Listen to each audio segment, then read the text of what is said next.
কেমন আছেন আপনারা? সব ভালো আছেন তো? আজকে আমি আমাদের দিদির কাছে আমি একটা যুবশ্রী প্রকল্পের সম্বন্ধে অনুরোধ করতে চাই। আমি এটা ব্যাপার নিয়ে অনেক ঘেটে কমপ্লেন করেছি। কমপ্লেন বলতে অনুরোধ করেছি, নট কমপ্লেন, রিকোয়েস্টেড করেছি আমাদের সিএমের কাছে যে ম্যাম, যে আপনি তো লক্ষ্মী ভাণ্ডারকে দিচ্ছেন, লক্ষ্মী ভাণ্ডারকে আপনি টাকাও বাড়িয়ে দিলেন। এবার শুধু কি আপনাকে মেয়েরাই ভোট দেয় না? যারা যুবশ্রীর অনেকগুলো ছেলে আছে যে পশ্চিমবঙ্গে, কত লাখ জানি না, তো ওরা আমাদের এরিয়ার অনেক ছেলে আমার কাছে এসেছিল এবং আমাকে বলল যে এই ব্যাপারে একটা ভিডিও করুন। তো এর আগেও করেছিলাম, বাড়াতে বলেছিলাম। তো দিদি, আপনার কাছে অনুরোধ রইল, 3 মাস থেকে যারা যুবশ্রী পায়নি, যুবশ্রীটা আপনি একটু দেখুন। এবং আর একটু অনুরোধ রইল, যেমন লক্ষ্মী ভাণ্ডার আপনি বাড়িয়েছেন, তেমন যুবশ্রীও একটু কিছু বাড়ান। কেন? যে মেয়েরা যদি টাকা পায় ডবল, তো ছেলেদের কি ওই টাকাতে কিছু হবে বলুন তো? 1500 টাকায় কিছু হবে?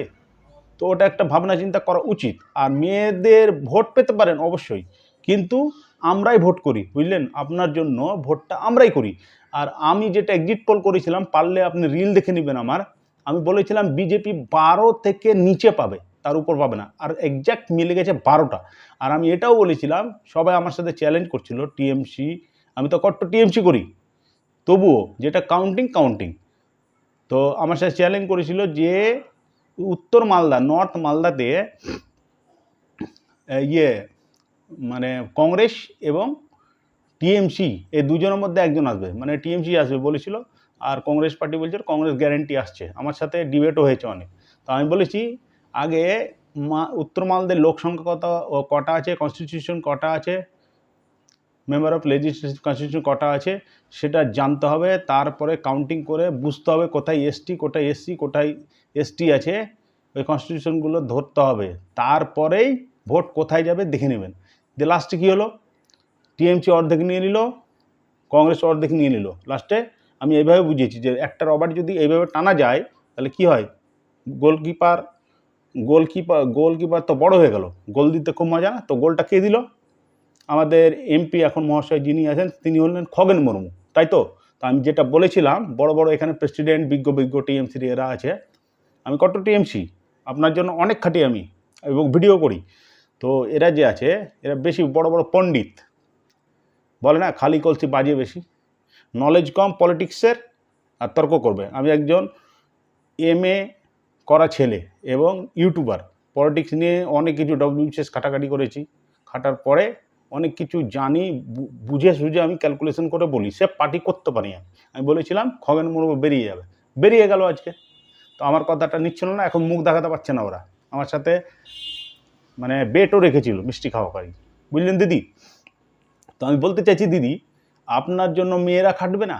মেয়েরা খাটছে না, ওরা টাকাই পাচ্ছে, ভোট দিচ্ছে, ঠিক আছে, ভালো কথা। কিন্তু আপনার জন্য যেগুলো মানে এখন বয়স যাদের শেষ হয়ে গেছে পরীক্ষা দেওয়ার, 40+ ধরে নেন, পরীক্ষা তো দিতে পারবে না, আর এনার্জিও থাকবে না, 35, 40, 38 যাদের বয়স, আমরা তো ছেড়ে দিয়েছি চাকরির ব্যাপারে, আমরা পলিটিক্সের সাথে জড়িত এখন টিএমসির। তো আমি চাইছি যতগুলো ছেলে এসে আমাকে বলে, আমি ওদের জন্য অনুরোধ করি আপনাকে, তো দিদি কম করে আমাদের দিকে একটু দেখুন।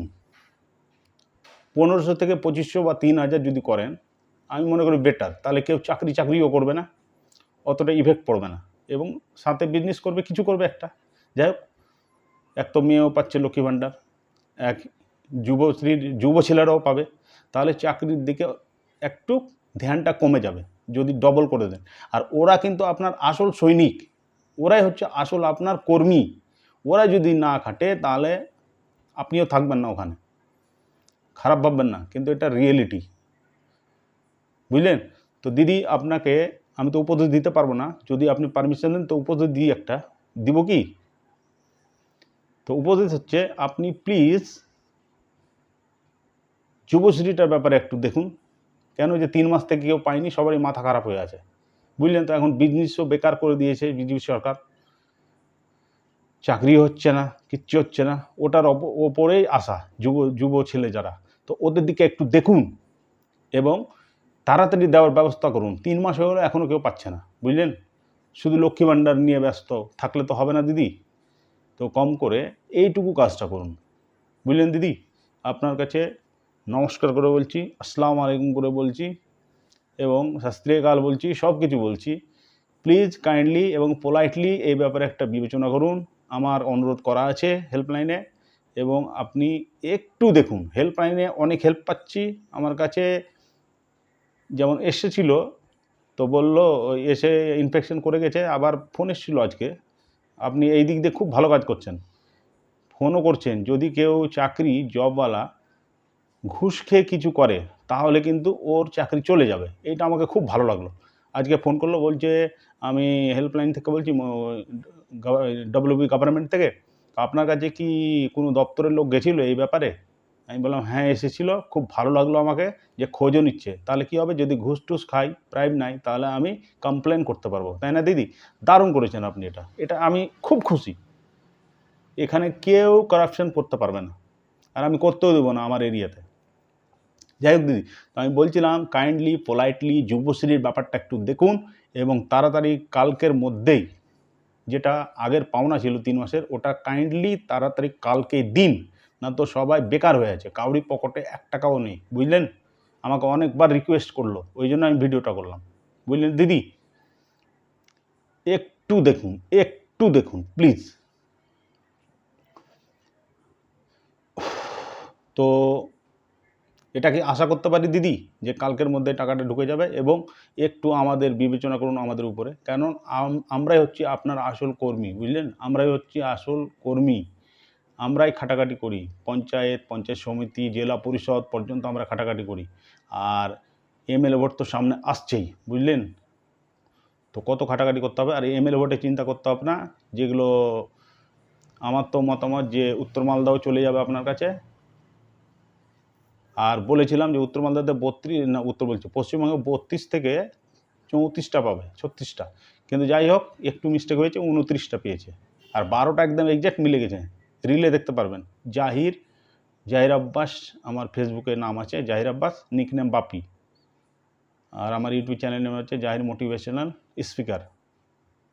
আর একটা পড়ার চ্যানেল আছে নিশাদ কোচিং সেন্টার। তো দিদি কাইন্ডলি পোলাইটলি আপনি যুবশ্রীর বাকিটা যেটা আছে সেটা পাঠাবার চেষ্টা করুন। কাইন্ডলি সবাই বেকার হয়ে আছে, আর কাইন্ডলি পোলাইটলি আপনি এই যুবশ্রীর ব্যাপারটা একটু ভাবুন। সামনে এমএলএ ভোট আছে, বুঝলেন দিদি? আমরাকেই খাটতে হবে। ওকে দিদি, তাহলে আশা রাখতে পারি কি, হোপ রাখতে পারি কি? অবশ্যই হোপ রাখছি, আশা রাখছি আপনার ওপর। আপনি অবশ্যই এটার ব্যাপারে একটু দেখবেন, আমাদের দিকে দেখুন। আপনার সৈন্যদের দিকে দেখবেন না তো কাদের দিকে দেখবেন বলুন, বুঝলেন দিদি? তো আজকের জন্য এইটুকু।